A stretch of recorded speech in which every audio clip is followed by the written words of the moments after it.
Hello and welcome to Gear for Music. My name's Liam. I'm with Paul here from Denon DJ, and today we're excited to talk about Denon DJ's brand new Prime Series range. So we're talking about the SC5000, which is their brand new media player, and the X1800. And talk about it first, the build quality of these products is fantastic, and the legacy of Denon DJ goes back a long time since I first started DJing, and so it's really interesting to see what you've got on your take, because the sound quality and the build quality of these products is brilliant, isn't it? Absolutely, Liam. I mean, that core Denon DJ ethos has always been about solid build quality, metal chassis, and the sound quality, audiophile strength. So DJs have always had that within the legacy of the brand. What we have introduced with the Denon DJ Prime series is next level technology based on multi-core processors. It's a computer within a media player. The connectivity between the two units is incredible.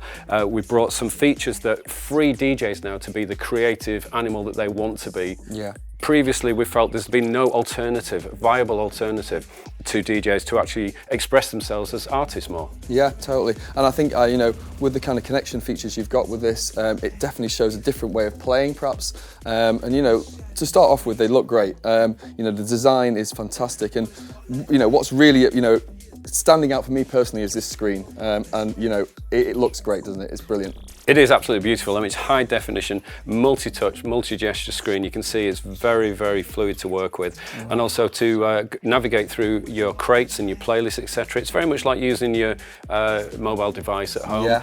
So it's instantly familiar to everybody. And you can tap and select tracks. For example, it's almost the Tinder of the DJ world. You can just tap one of the tracks in the listing and just sweep it to the right, and that loads it to the player. Or alternatively, if you tap and sweep to the left, that puts it into the preparation folder for playing later on in your set. You can navigate through crates and playlists. I mentioned the preparation folder, your root folder as well, and also extensive search and filtering technology to find the tracks that you really, really need.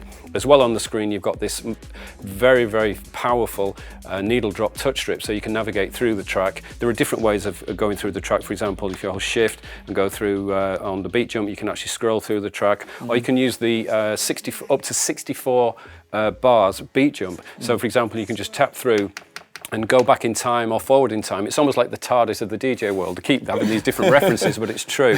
So if you imagine that the DJ is playing a track and he comes to the end of the track and he thinks, oh my gosh, I need to keep this here. So beat jump back a few bars, lock that in a loop, and then do the mix. Great. I mean, the screen looks great to me, and I mean, obviously, like the quality is in the visuals, really.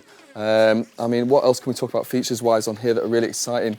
Well, I think one of the most innovative things is the kind of visual feedback that the DJ gets. I mean, look at the how fluid the waveform is and how elegant it moves across the screen. And also, you'll notice that the frequencies, essential for DJs to get this feedback. The bass frequencies are in blue, the greens are the mid frequencies, and the whites are the high frequencies, such as hi-hats. So you've got that visual feedback always.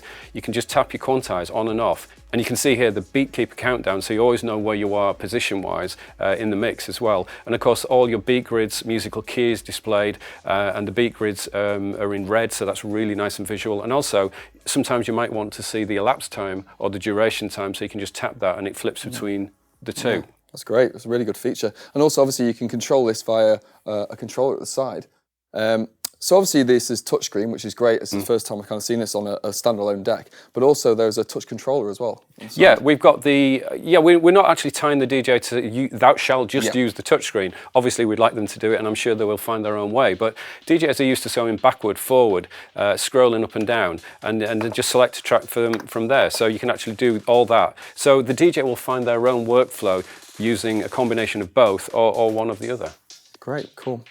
So other features on here, obviously, there's a really interesting element, in talking about the screens again, we've got the kind of branding here of the artist on the Jog Wheel, which I've never seen before. It's wonderful, isn't it? I mean, every time the DJ selects a new track, the artwork for that track is loaded into the centre screen. I mean, that very much takes you back to the days of vinyl, etc., when you used to have your records, your 12-inch singles all lined up like this.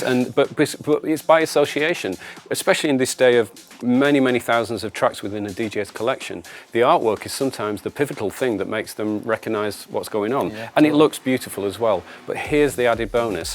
You're an artist, you're a brand, we've got a market in this day and age online. So what we have is the facility to have your DJ logo, the logo of the club, the event that you're doing, locked into the center screen. So that will override the track artwork being replaced. And You'll notice on the jog wheel, the center around the jog wheel LEDs, that the color LED is green at the moment. You can change that to different colors. So if your branding is red, blue, green, orange, you can have that as well to work with your branding. That's great. Yeah. I mean, and you know, harping back to vinyl, that's fantastic. The advantage here is it doesn't spin round, so you're not chasing the record round in a circle. Absolutely, but you know, in the center screen as well, you do get and you can actually see that the your loop durations, etc., and that works for the beat jump as well. Is always in the center screen as well as on the 7-inch screen, and also your track status and duration and all the information you need is still on that center screen as well. But it just looks beautiful.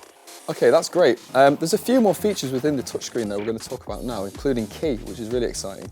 It is, and it's a very creative thing for DJs to actually use these. The SC5000 Prime analyses musical key as well as the beat grids and the artwork and tempo, etc.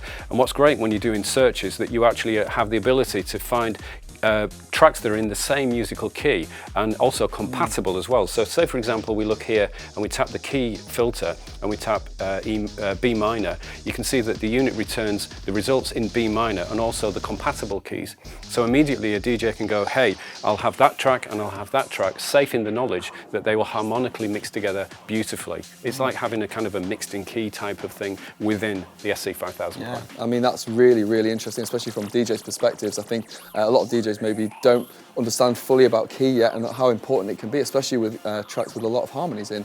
And so also you can obviously search via key, but you can also change the key settings, can't you? I think, can you change? Yes, indeed. Yeah, just by, I mean, if you're more used to working in Camelot mode, for example, so you can just change that in the preferences and the key notation, just flip it to Camelot, go back there and save that. And then when you go for the filter again, go back one and back in again, you'll find that that's now gone to Camelot. Oh, so quick and so useful. And obviously, you know, at the moment people are analysing their tracks previously, but obviously the engine will do that for you now, and you've got obviously the key straight in there, and it's very easy to search by. I think that's one of the most important things I've seen. Absolutely, yeah. For a high-level search throughout your collection, just tap the search bar here, and you bring up the keyboard, and that's multilingual character capable as well.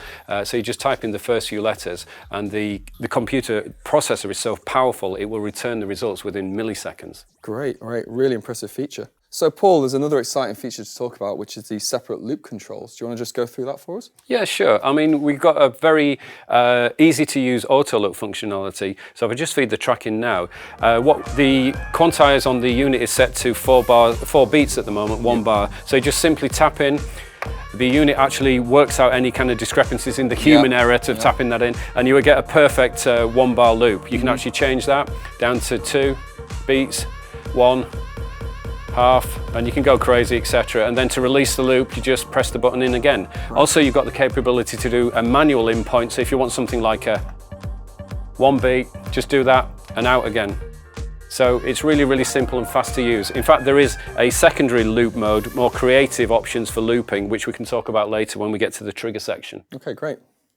Okay, so Paul, I really want to talk about the Jog Wheel because it's a really impressive unit and build quality. So yeah, do you want to talk us through that? Sure thing. It's an 8-inch touch capacitive jog wheel, so it really responds to the gentle, delicate touch of a DJ or the aggressive ones, whichever.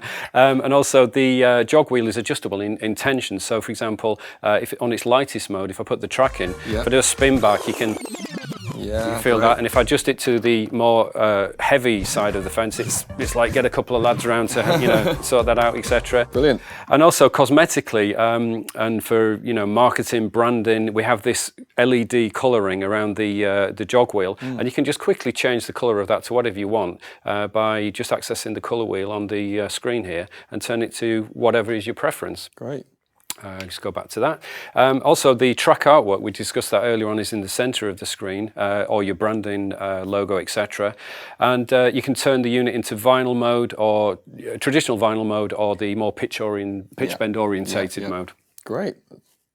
Okay, so Paul, one of the most exciting features about this deck is that it's 2 decks in one. Do you want to explain what that means and the exciting features about it? Absolutely, yeah. As you said, one SC5000 is in fact 2 players in one unit.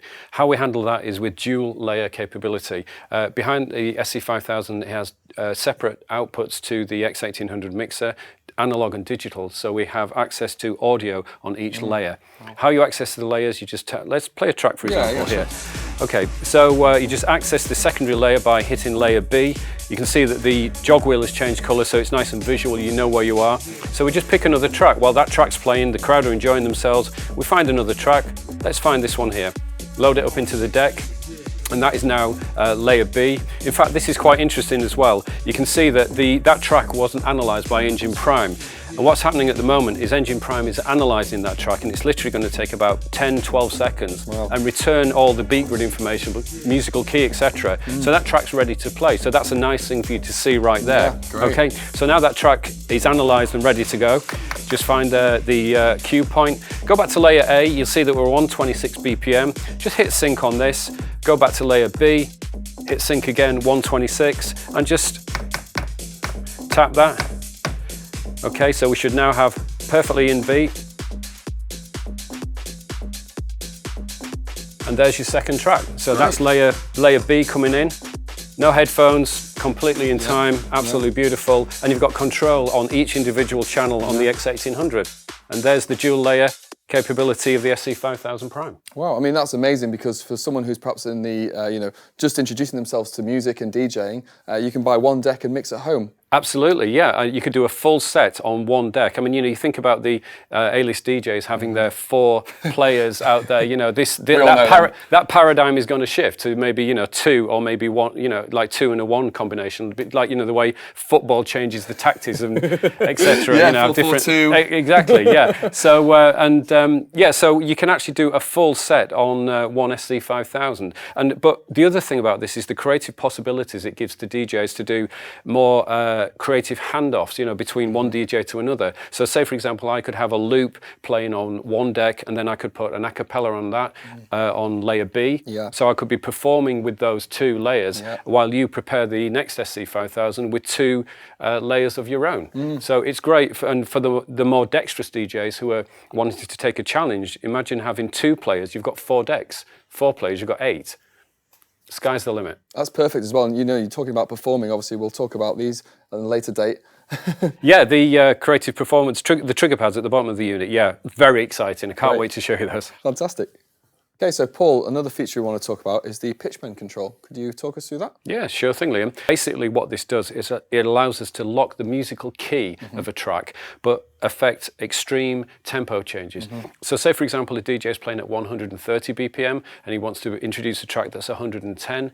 You can actually lock the musical key and do extreme tempo changes, and then there's 0 artifacts. It's better to show you audio-wise rather than tell you about it. Okay, so at the moment we're running at plus or minus 4%. Shift and hit pitch bend, we can change that. Plus or minus 4, 8, 10, 20, 50. Let's go crazy. Plus or minus 100. Listen to the integrity of the audio as we change this. So down to 100 BPM. You notice that the lower frequencies are maintained, the warmth, the separation of the hi-hats, the percussion is all maintained. Any vocals would maintain their integrity too. We're going into the crazy territory now, but still, it sounds better than anything else on the planet. Take it back up. You actually want to take a house track into drum and bass mode? Let's go crazy. Let's go about 150 BPM. Again, the integrity of the sonics is just maintained all the way through. So it's the most advanced musical key lock, extreme BPM change technology on the planet right now. I mean, it's a really impressive feature, and like you say, you know, those DJs who are playing perhaps mixed genres, it's going to be a really advantageous tool for them. And also what's really interesting is the screen actually expands, doesn't it, as you're showing that? So as you're slowing down, the screen will increase the length of the notes. Absolutely, yes, as you can see from that example there. What else is interesting as well, Liam, if I take off the musical key lock, so now we're actually going to change the actual musical key as well. But if you notice here, the musical key is indicated and showing you the change in as it moves up and down the keys. Key scale, yeah. So D minor, D flat minor, C minor, B minor, B flat minor, etc. So you always know musically where you're at as well. And of course, the more extreme or the more fine-tuned that pitch range is, so plus or minus 20, for example, you'll see that that's more of a fine coarse adjustment. Yeah, it's great. Very cool. I mean, yeah, very useful for people who still want to keep it in key and perhaps maybe don't want to use the pitch control. Yes, Yeah, absolutely. really And we have some other surprises connected with that particular feature to come very soon as well. Okay, great. Okay, so Paul, another feature I really want to talk about are the trigger pads at the bottom of the deck and also the functionality of the hot cues, loops, rolls and sliders. Can you talk us through that, please? Yeah, sure thing. With the hot cues, Liam, it's really, really cool to actually add hot cues while you're actually playing a track. So in the middle of your performance, you can actually add the hot cues. The quantize setting will correct any mistakes that would be made or could be made. And then any hot cues that you make in the gig or in the heat of the moment in the gig, they're written back to the memory card so that, you know, when you take your card or your USB drive out, those hot cues and information travel with you. And also with, if you're a Serato DJ, with Engine Prime software, you can synchronize your Serato collection, which would have your Serato hot cues, and they will synchronize back to the SC5000 Prime as well. Great, great. Let me show you how the hot cues work. It's really cool to actually just add hot cues within the player itself, you know, away from a gig mode. And it's really cool to use the beat jump facility. Obviously, we could go 64, but let's use something sensible like 16. So we're going to beat jump through 16 bars, and we're going to show how quickly it is to add hot cues. So with the first one, we just go to, let's try that, 16, and we go to the first transient, add a hot cue, next transient, add a hot cue, very, very quick, go through, and you can see how easy it is, and I'm just adding hot cues as we go along, and the quantize is obviously perfectly set. One there, and then finally one here. So now we play the track.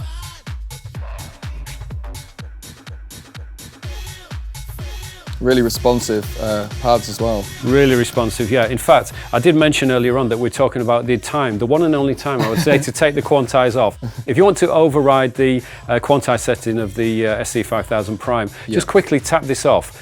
So the quantize is now off. I've got the hot cues here, and we get into a live remix mode. So now you can go into compound time, one-third time. So trigger, so we can change the whole vibe of it. Yeah. This is your 1%, you see. So that's compound time, straight time. Great. So live remixing. Yeah. And ideal if you're building your own beat, for example, if you've got hot cues on certain, you know, snares or claps or kicks, you can build your own beat with that, obviously. Absolutely. Build your own quantize. And for those big tracks that the audience know very, very well, but when you play that big track and then you start to experiment with jumping between different sections, that adds the new excitement and energy. So the DJ gets really motivated to perform even better. Yeah, I agree, and I think it's almost performing live on the fly, isn't it? And creating those ideas as you're playing. Correct. Okay, that's great. Earlier you spoke about some creative loop functions. Obviously I've noticed there's a loop function down here where the trigger pads are. Could you show us you know, how that works? Yeah, no problem at all. Just quickly before we do, just to show you the hot cues we were talking about earlier, it's easy to remove the hot cues from the play if you want, just by holding shift, and then you can wipe the hot cues straight away. Okay, so let me show you the creative possibilities with looping that we have on the SC5000 Prime. In the first loop mode, down here on the trigger pads, we have the ability to enter saved loops, so we can, in effect, regions in your track which would denote high energy or low energy moments that you can jump between. So say, for example, we're using the quantize on at the moment, adding a loop in point and a loop out point, that's your first saved loop. Move further into the track, add an in point and an out point, move into a different area that's a bit more quiet, for example. An in point, an out point, and jump further. An in, and an out. So we've actually affected 4 saved loop regions, so we can now jump between them. So it's really quick to kind of set your loops up prior to, and obviously I presume these are saved now and held. Yes, indeed. So these saved loops are written back to the actual media source, so when the DJ takes the card out, then these saved loops will go with him. Brilliant. Okay, which is really cool. The secondary loop functionality mode, we hit the layer again, and now what you're actually going to see is individual loop duration trigger points. So check this out. We have a loop going at the moment, so I'm actually going to jump from a very fast trigger to a very slower one, etc. You get the vibe. Yeah, sure. So you can slice up the loop you've created using different increments. Absolutely, and you can jump from one extreme to the other. So from this...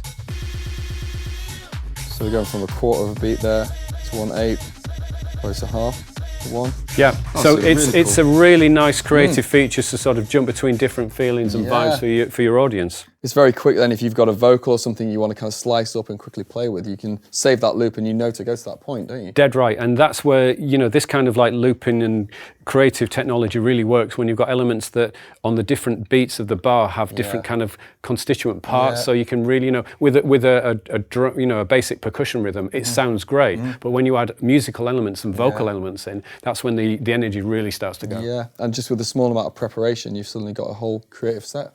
Absolutely. Great. Okay, so Paul, another function I really want to talk about is the roll function. Can you talk us through that?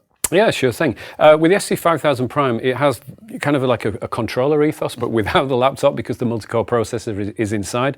But it gives you the processing power to do some really creative performance features. Yeah. So in roll mode, for example, just hit it into roll mode now, you'll see that the trigger pads have lit up with purple and green.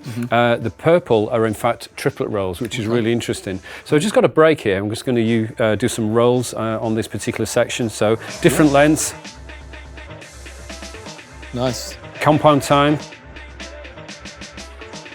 See what's happening with the waveform underneath as well? Yes, the waveform's splitting up. Was there any particular reason for that? Yeah, that's because you can actually see underneath what's happening and where the drop is. Great. Okay, so what happened there was I was getting a bit crazy with some crazy rolls, etc., different compound times and straight times, but all the time I could see the waveform visually underneath, so when the drop comes in, you've got that tactile visual feedback. So, you know, even if you're going a bit crazy and you lose your way, the quantize is holding you in place, but visually you can see that when the drop comes back in, whoa, I'm out. That's it. Really useful feature that, I think, especially, you know, in the past a lot of people have just had to audibly count, but now you can have a visual count and obviously your audible count. That's it. Great feature.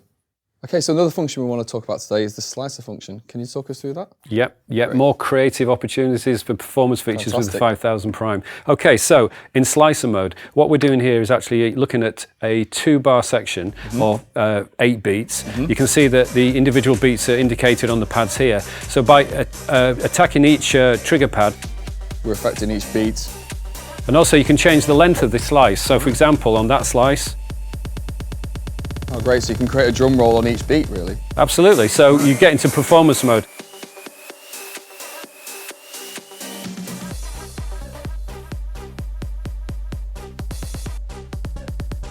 So there's infinite possibilities of kind of beat layering and James Abelier-esque. Don't stop me now. I'm on a roll or a slicer. Yes. There's a secondary function in slicer. There is actually, yeah. So in slicer mode 1, the slicer runs through the track in real time, moving through and holding those 2-bar sections. And the second mode, it actually loops a 2-bar section. Okay, so we've got access to the individual beats again. Yeah. So you can individually pick which part you want. Yeah. Change the length of your loop, your repeat. And finally, do you want to talk about the different ways of playing music on the deck? So USB, SD, what different connections it's got?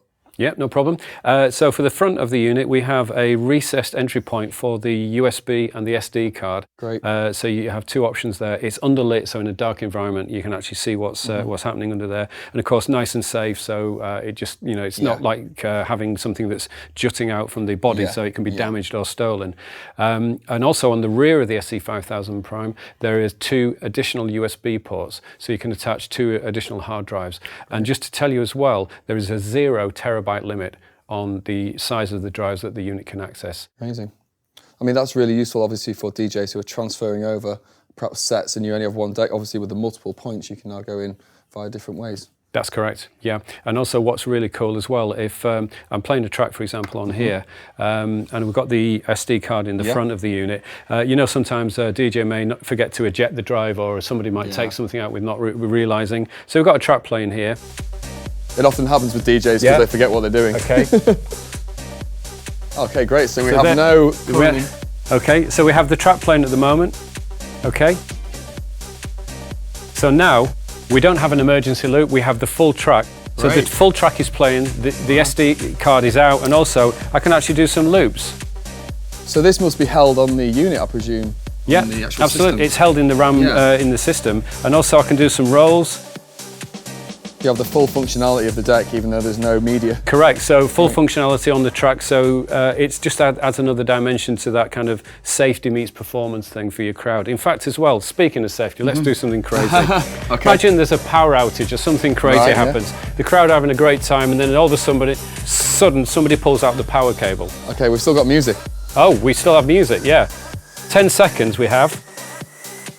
Wow, so this unit will play without any power for 10 seconds? Yeah, it will indeed. So there you go. Nothing's changed, track's still going. In fact, that's the track there was the emergency track. Yeah, so it's an emergency track playing without power. Safety features on the SC5000 Prime. Sound engineers will love it, especially when they unplug the wrong deck. Absolutely. Yeah. Okay, so that's been the Denon DJ Prime series. Thanks to Paul for coming along from Denon DJ. Cool, man. All good. It's been a pleasure. For more information on this equipment and others, please check out the Gear for Music website. I've been Liam Jones, and thanks for watching.